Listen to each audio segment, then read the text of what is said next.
ونقول صباح الفل، صباح الخير، صباح الجمال. بص يا محمد، الدورية الجميلة دي بيفكرني كده بالأرانب، فاكر؟ آه. شكلهم مريح قوي، عامل زي تربية الأرانب كده. بتخش كده العشة هتلاقي كده الأرانب حواليكي ايه، جمال، والشكل المنظر جميل قوي. بس دول ما بياكلوش برسيم، دول بياكلوا دراو. دول بياكلوا دراو، بياكلوا لحوم. آه.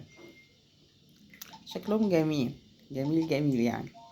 راحة نفسية قوي. مش عارفة، كل ما اجي اصور الباب ثواني كده يا جماعة، نجيب ايه، افتح الباب واجيلكوا تاني.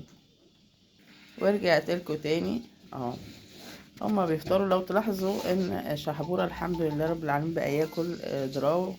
قلت الحمد لله، يعني يظبط جسمه شوية. عدي. احنا كمان جبنا الفطار، بس شفتوا بقى احنا بنفطرهم الاول. الله، ايه ده، في ايه؟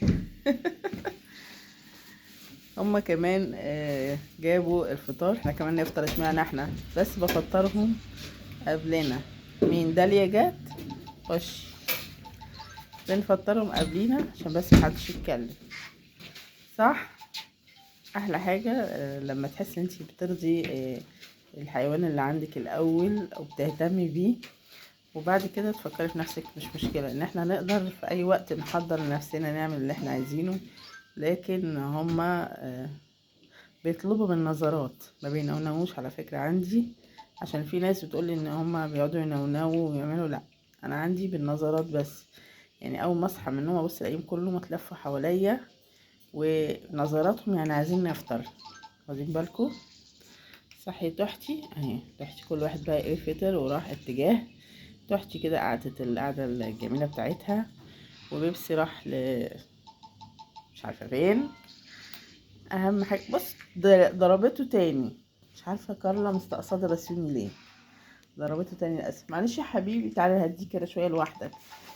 بس اهم حاجة عندي واد شحبورتي بقى ياكل الدراو، الحمد لله رب العالمين. يا محمد هات من النوعية دي على طول، ها، عشان شحيبر بيحب النوعية ديت. بالهنا والشفا يا بيضة. يلا اروح انا كمان بقى احضر الفطار.